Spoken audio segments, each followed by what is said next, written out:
Here's everything you need to know for the version 45 update for Lethal Company. First, let's go over the new monster, aka the Nutcracker dude. He's most likely to spawn in Dine and Titan and will spawn in Rend 100% of the time. The rest of the maps have a 1 to 3% chance or 0% chance of actually spawning him. He has a shotgun and he will try to kill you with it on sight. You want to try to get him to shoot at you twice before you attack him with a shovel. As the double barrel shotgun, once he shoots twice he has to reload it, giving you an opportunity to hit him. You'll have to repeat this a few times. If you are successful in taking him down, you can actually take his shotgun and either sell it or use it against other monsters. Now make sure you do not reach for his shotgun while he's still alive or he will just bitch slap you and you will die. I learned this the hard way. Now quick disclaimer, there are more new enemies which I will leave at the end of the video because if you naturally want to have that experience by yourself, it is actually pretty fun. So if you don't want that spoiled and want to experience the update for yourself, I'll leave that at the end and give a spoiler warning later. Now let's go over some of the new items that were released in this update. First with the spray paint, it will be a random color per mission and you can use it to mark the walls to help serve as a guide when you go deep into the buildings of the moons. You can spray your teammates but not enemies,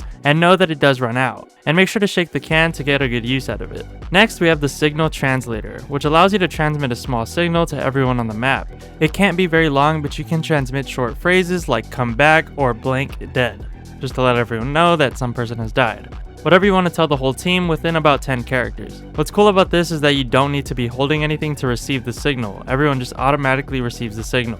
This definitely helps to make the person staying in the ship be a bit more useful. To send the signal, all you need to do is go to your computer and just type transmit and the phrase you want to send. Next we have the radar booster flash, which this allows you to flash the radar booster, sort of working as a flashbang. You have to type flash, then the person's name. I'm honestly not too familiar with the radar booster. I never really liked the radar booster, but it seems like it just got buffed. Next we got the plushie pajama in the ship, which is pretty cool to have if you have some money to spend. Little fun guy. There's a couple new scrap items, most notably the gift and the mask. The mask is a cool little item which you can actually wear. The gift is really cool and convenient because it only stores as one slot in your inventory but can be opened to drop a different item. I'm not sure what the range is for what you can get, but I do know that it can be some of the heavy items, which is clutch when it only takes up one slot, allowing you to carry more. Some general patches, first is gravity, fall damage is increased, so be careful when making those dives you used to make.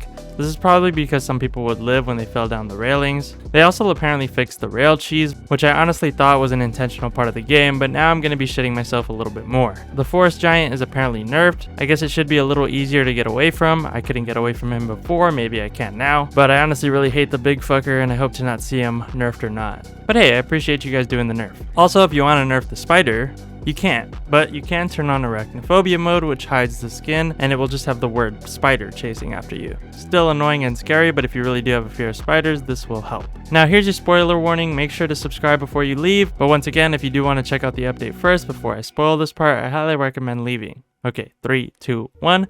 The mask that I mentioned earlier, when you wear it, eventually it will get stuck and suck onto your face, like the mask from the Mask movie. It takes over you and sort of zombifies you. These enemies can also spawn in on their own with no one needing to actually put on the mask. When you are caught by one of these enemies, they will turn you into one of them, adding for that sort of infected type of feel. Well, hope you guys enjoyed this short, straight to the point video for the new update. This is my first Lethal Company video as I'm greatly enjoying the game and will continue to play and make updated videos around it, so make sure you guys stay tuned. Till next time, love ya, see ya.